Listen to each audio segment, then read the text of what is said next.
to Barbara. But what kind of secrets could be hiding behind the doors of a swanky Fifth Avenue apartment? It smelled a rat in this whole thing. They knew this was bad.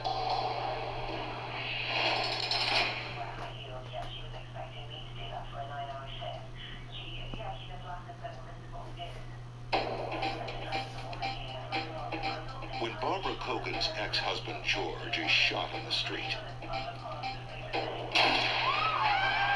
He was executed right on the street in front of this apartment building.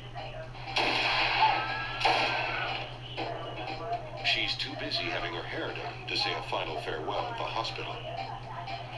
George hadn't been a model husband. Kogan. But with George dead, instead of divorced, Barbara is set to collect a huge insurance payout. Sound fishy, anyone? And Barbara Kogan is the sole beneficiary.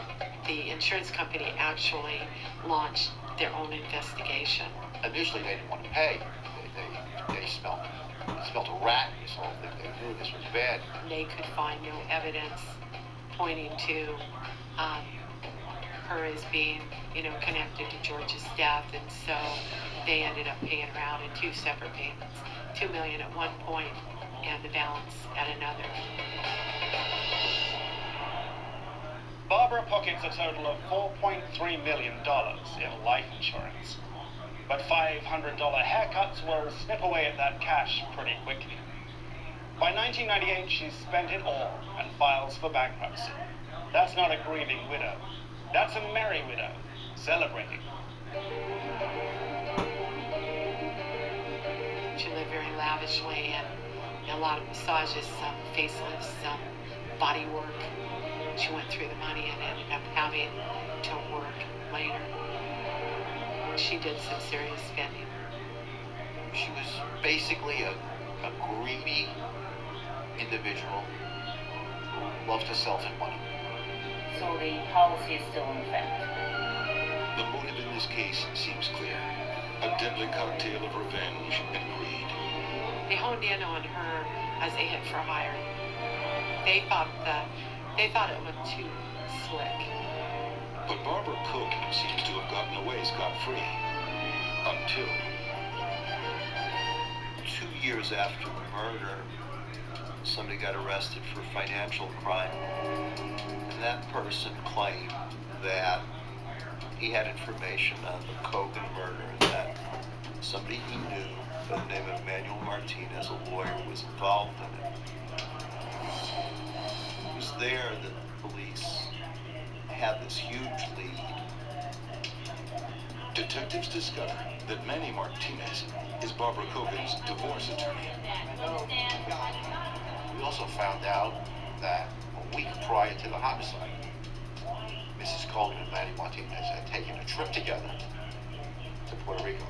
That trip was for the purpose of Barbara borrowing perhaps $100,000 from her parents to pay for the hit. I need a solution, right? You knew Yeah, it's exactly right. Joe Buffalino's team is sure they have their man. So as we're putting these facts together, everything is starting to fall into place. Don't need these. We have the motive and we have the connection with Mrs. Kogan and Manny Martinez for the conspiracy to commit the murder. Manny Martinez is indicted by a grand jury in 1996 on murder charges. But there's a problem. Discovered that he was in jail in Mexico. Mr. Martinez had gotten a job in the Mexican government and stolen an enormous amount of money from the government. And he was presently in a Mexican jail serving 13 years. He'd already served 2. So the New York DA's office sits tight for another 11 years until Manny is freed. The biggest fear was that he was going to pay off the Mexicans and flee. He did not. Then he was brought back and tried. And was convicted of conspiring to murder. In 2008, Manny Martinez is sentenced to 25 years.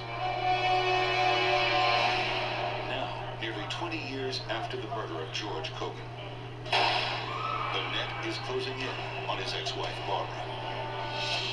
In November 2008, she's arrested. And just before she faces trial, Barbara decides to cut a deal. I frankly think Barbara was just tired. She said she didn't want to embarrass her sons, cause them any more grief, go through this trial. So she pled guilty to manslaughter and got 12 to 36 when she was serving.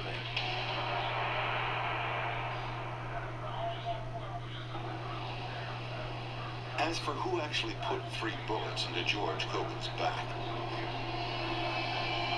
the prime suspect is currently serving 25 to 50 years on another charge. He has yet to be charged with George Kogan's murder. I have a real problem with that. If you've got 2 people in jail, in prison, convicted of murder, and conspiring to hire a gunman, yet you don't bring the gunman to trial. It's very, very unusual. But for the detectives and prosecutors in this case, justice has been served. Money and power offered no protection to the guilty. You know, there are very often notions that rich people get away with this or rich people get away with that. I think what it says is rich or poor, no matter who you are or what you are, when you take a life, you have to pay. And I think that's an important lesson. By the time she's eligible for parole, Barbara Kogan will be 80 years old. To show you how the mighty have fallen, $20,000 a month, American Express bill, a $500 haircut on the day that George was murdered, to a $3 haircut at Rikers Island, taken from your commissary. That really shows crime does not pay. Money. The more they had, the more they craved. It bankrolled their opulent lives and drained their hollow hearts. Thanos Papalexis ruled an empire of lies from a blood-soaked throne. And scorned wife Barbara Kogan didn't just get angry, she got even.